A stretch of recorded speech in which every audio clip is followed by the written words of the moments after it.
most of us, our knowledge of the stock market is very much limited to what could be learned from The Wolf of Wall Street, starring Leonardo DiCaprio. And if you're anything like me, you spent the majority of that movie staring at Margot Robbie. So, safe to say not much learning was done there. But the stock market and stock trading in general has become a huge topic in the last 2 years. And there are a couple of reasons for this. The first being the pandemic, and the second being r/Wall Street bets. If you take pretty much any stock and look at its price chart for March 2020, I can almost guarantee you that it's gonna look like this. There was huge uncertainty and it caused a massive market sell-off, because when people are scared, they sell their stocks in order to keep their money more close to their chest and be safe, because it's all about risk management. And if I'm honest, there's now more risky than a pandemic, so...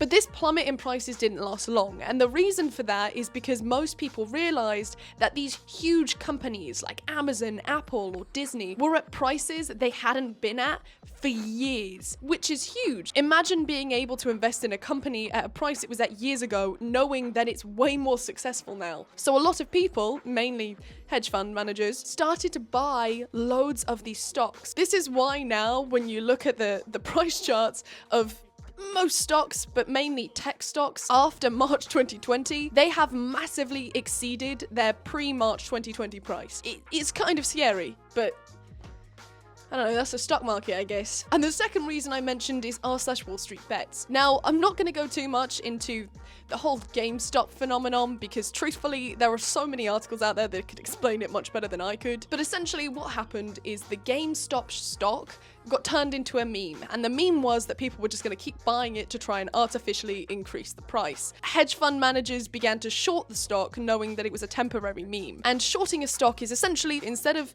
putting money in and hoping the stock goes up, you put money in and you're betting that it's going to go down, and the more it goes down, the more money you make. The amount of short interest in the GameStop stock skyrocketed to a point where there were more people shorting it than actually buying it. Now, this made the people on r/Wall Street bets really mad, and at some point along the way, it went from being a meme to being a FU to the upper class. The aim was to try and push these hedge fund managers out of their short positions, because if you push the stock up high enough, eventually they don't have the capital to put into their short position to keep it afloat. Long story short, the price absolutely skyrocketed and then found kind of like a comfortable middle ground. From what I've heard, the majority of people who actually got burned from that were retail investors, like regular people, you and me, who heard about it too late, invested at a price that was just way too high, and ended up losing most, if not all of their money. But the outcome of the GameStop phenomenon didn't really matter. What mattered is that it got people talking about stocks in a way I have never seen. This hype created a new wave of retail investors, particularly young people, who became incredibly interested in stocks. Unfortunately, there is a huge difference between investing and r/Wall Street bets. Most of what happens on r/Wall Street bets is something called day trading. Day trading is essentially where you buy and sell a stock within the course of one trading day, whereas investing is more like deep dives into singular companies. You're looking in all of these different metrics to try and decide if this company long-term is going to be successful. Day trading is more just like pretty graph, put money in graph, sell when graph goes high. And that is what I'm going to be making today's video on. It's important to note that most day traders lose money, but you know, maybe I'm the exception. Maybe I'm just really good at reading graphs. Obviously, this video requires $1,000 that I may lose all of, so I'd like to take a quick moment to thank Manscaped for providing the capital to make this possible. Look, I'm just going to cut straight to the chase. If you have balls, you are a nightmare to buy presents for. And so today's sponsor is a solution for those who do not have balls to buy for those who have balls, or those who have balls to buy for themselves. It's Manscaped. This is the new performance package, appreciate the package pun there, and it is an all-in-one head-to-toe grooming kit. This is the Lawnmower 4.0, a waterproof cordless body trimmer with advanced skin-safe technology designed specifically for below-the-waist grooming. And if hair is not the only issue your favorite bald person is handling, there's also a crop preserver ball deodorant and a crop reviver ball toner spray. Can't believe we've gotten to the point where I'm smelling ball deodorant for a video, but Does actually smell really good. New to the collection is the Weed Whacker for all those little pesky nose and ear hairs. The kit also includes the Shears 2.0, which is a luxury stainless steel nail kit. Plus, if you get it right now, you get 2 free gifts. You get the Shed travel bag and the Manscaped anti-chafing boxer briefs. So just by watching this, you've secured yourself 20% off plus free international shipping plus 2 free gifts. And all you gotta do to get all of that goodness is use code Ellbat at manscaped.com. This may seem on the surface like it's a present only for those with balls, but really, deep down, this is a present for those in close proximity to said balls. So, Merry Christmas. This is my gift to you. I've just realised I've been wearing double YDYB this whole time. I am a walking billboard. If you didn't know, YDYB is my sustainable and ethical clothing company. There's a link down below. There's 10% off over the Christmas holidays. So the stock market just opened. I think the most difficult thing for this today is going to be trying to find the stocks to invest in. So I'm going to look at Yahoo Finance and I'm going to see what stocks are trading the most today. Then we're going to look at their graph and we're going to see if they match what we're looking for. There are quite a few different tools that day traders use to try and make money. I don't really have time to learn all of the tools, so I'm just going to use an MACD indicator, which is a moving average convergence divergence indicator. Just rolls off the tongue, doesn't it? It's essentially, if the lines are above 0, it means it's in an upward trend. If the lines are below 0, it means it's in a downward trend. If the line crosses the other line in an upwards direction, it's going up. If it crosses it in a downwards direction, it's going down. And it basically just helps you try and recognize trends, helping you to recognize when you should buy, when you should sell, and it's a really good indicator from what I'm seeing, so I'm gonna use that. I do just have to say, whilst I am studying economics and portfolio management is part of my degree, I am not an expert in any way, shape, or form, especially in day trading. And I'm gonna put up a little disclaimer now, so that if any of you do this and you lose money, you can't try and sue me. So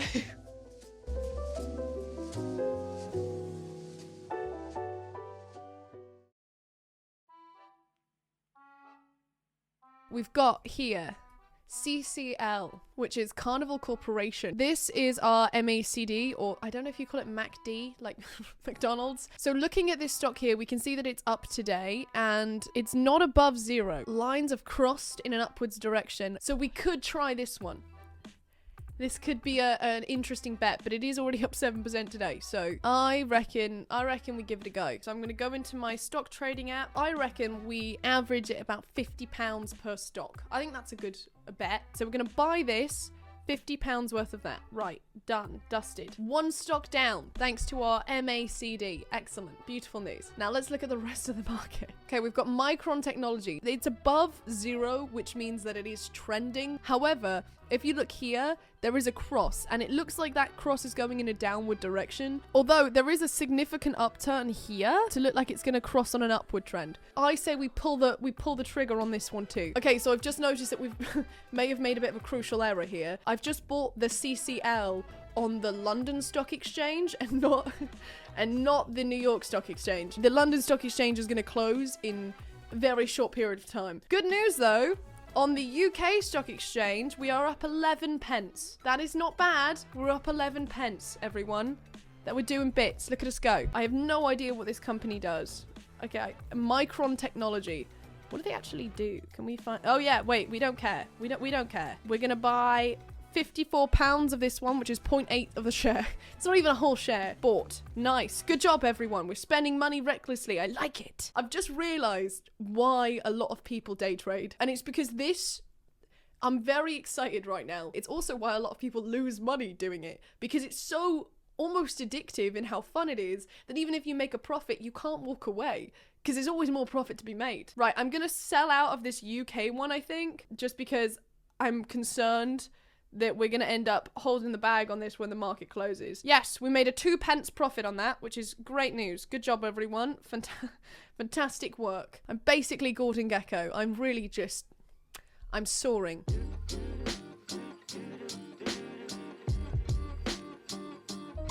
Current update, 20 minutes in. We are 2p still in the bank. We're neutral on AMC. We're up 6 pence on Carnival. We are down 3p on Micron. And we are down 10p on Palantir. Not looking good. Something that I'm noticing the longer that this goes on is that it feels like you're not trading real money.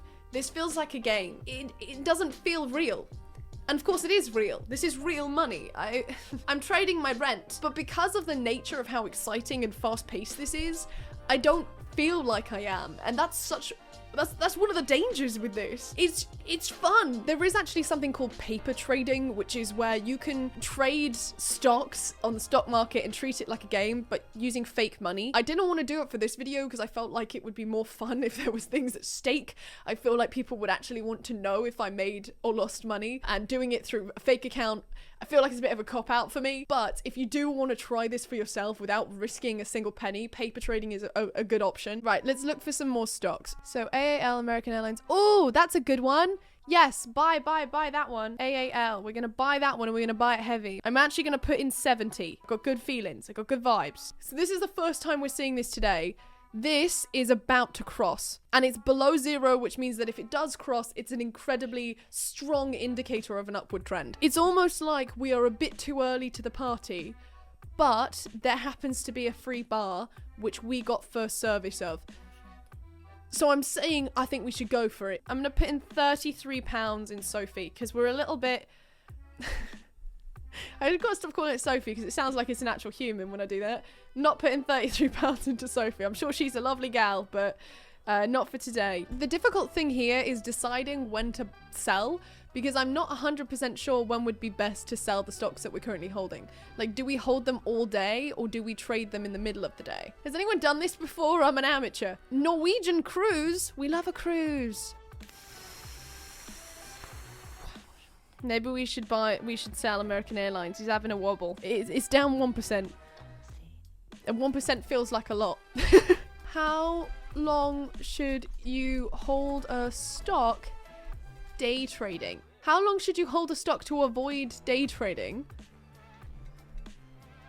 Okay, I mean, it's maybe not good when the majority of people are Googling how to avoid doing what you're actively doing. But, okay, so I've just bought my final stock. I've used up all of the money. So right now, the aim is just to watch and monitor the stocks that I've bought already that are performing or underperforming and seeing where we can go from there.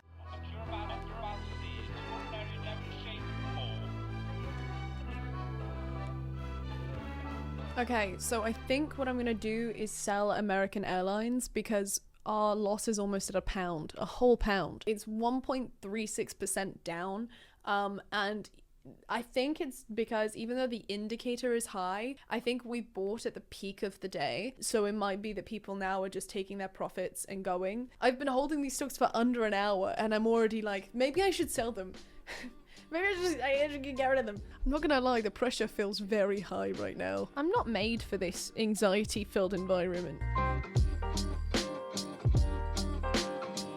So overall, it looks like we are up within the last half an hour, but I've just found my next stock that I want to buy, which means we are going to have to sell one. I don't know what the strategy is. Is the strategy to sell the ones before the losses get too big, or sell the ones where you're making the most profit, and even though you could make more, you could still pocket what you've got? I'm going to sell AMC for 25 pence, 1% up win, which is nice. We're positive now on almost every stock that we've bought, which is really good, but not by much. I've just bought AT&T and I put £70 in it, which is our highest investment in the stock so far. Who knew trading stocks would be so stressful? It's almost like you risk every single penny that you put into it. I think I'm gonna take a bit of a break for the next half an hour, just to see how the stock market plays out, because I think I'm watching them so much that I'm not giving the stocks that I've bought a time to grow or deflate or whatever. So I'm just gonna take a bit of a break and come back to it. Then we'll reassess, sell, buy what we need to buy. So it's been an hour or so, I've had some food and I've come back to it, and I thought we'd do a little portfolio update. So the current portfolio is looking like this. AT&T down 0.8%. Cerner down 0.07%. Abrea, I think that's how we say that, down 0.93%. Fate Therapeutics, up 0.17%. PagerDuty, up 0.17%. QuantumScape, up 1.88%. I think the biggest gain that we've had today is from QuantumScape, and I haven't even sold it yet, so whether it's an actualized gain or not, we'll have to wait and see. I think I've been too safe with the amounts that I've been investing into each stock. I think I have to up the amounts, because otherwise this video is going to be so incredibly boring. We're going to get to the end and we're going to have made about 12 pence.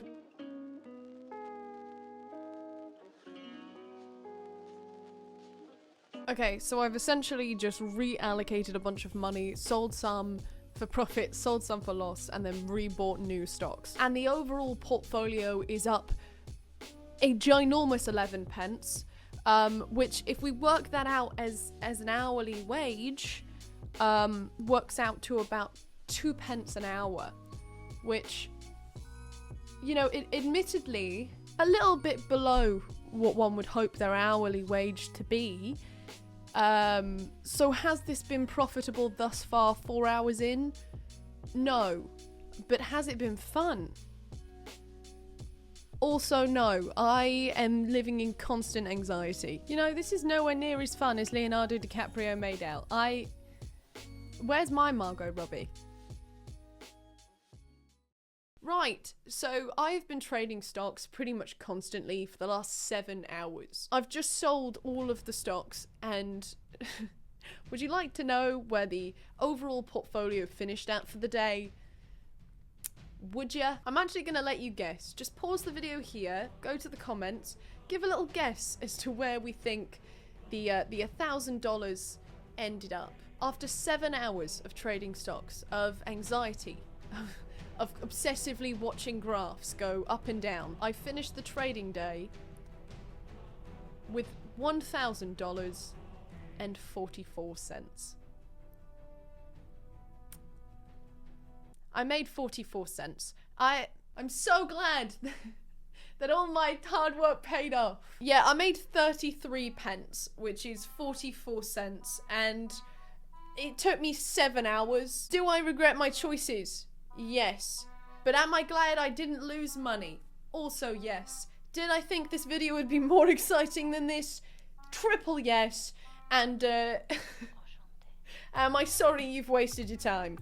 Also yes. I really thought that I would end up making or losing a much larger amount. I did a bit of research about an hour ago into other creators that have tried a day trading challenge, and most of them made or lost extreme amounts. And I noticed a couple of key differences between what I've done and what they did. They fall into 2 categories. One of them were usually experts and the others were complete amateurs, but they were a different kind of amateur to me in that I'm a risk-averse amateur. They just didn't care. They were YOLOing, for lack of a better word, thousands of dollars into one stock. They just didn't care. I put in £100 or less into every single stock that I bought. And whilst that seems like a lot of money to you and me, if it only goes up 1%, you only make £1, which when you're doing a video like this, isn't gonna turn you massive losses or gains. The professional investors or people who put a lot more research into their day trading than I myself did, they also ended up doing a couple of things that I didn't do that increased their chances of making or losing more money. One of them was that they traded with leverage, which means that you can open a position much larger than the cash that you have. And say you only have 50 quid, you could open a position worth £500. And it means that you can earn a lot more money, but it also means that you have the potential to lose the entirety of what you put into the stock. Another thing that a lot of these people did is open short positions, which, as I mentioned earlier, tend to be more risky as well. You essentially bet against a stock rather than betting on it. And it's just another vessel for you to make money. Whereas when you're only trading by buying positions in stocks, you can only have the stock go up, make you money. But if you're shorting things as well, you can have a stock that makes you money by it going down and another that makes you money by it going up. There are just more avenues to make money in that way. I'm starting to think that in order to be a day trader, you either need to not care about risk at all, or you need to absolutely love it.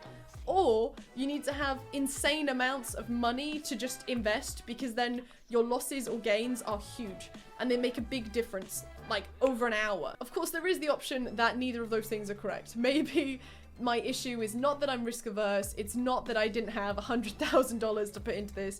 Maybe my issue is that I just simply didn't learn enough about day trading. Maybe if I had learned more about the different indicators and averages and other things, maybe I would have been able to better identify patterns and trends and then maximize my gains on certain stocks. Maybe I wasn't making enough trades. Maybe I wasn't choosing the right stocks. I don't know, truthfully. But what I do know is that I gave it an honest go. I really did try. And whilst this video isn't particularly sensational or exciting in terms of my gains and my losses, like I said before, it's realistic. It is very much what I think an average person would have done or could have achieved with the information that I had. But if you guys tell me in the comments down below that you'd love to see a video where I just chuck $1,000 into every stock that I buy, all you've got to do is click the Manscaped link in the description down below and we can potentially make that happen.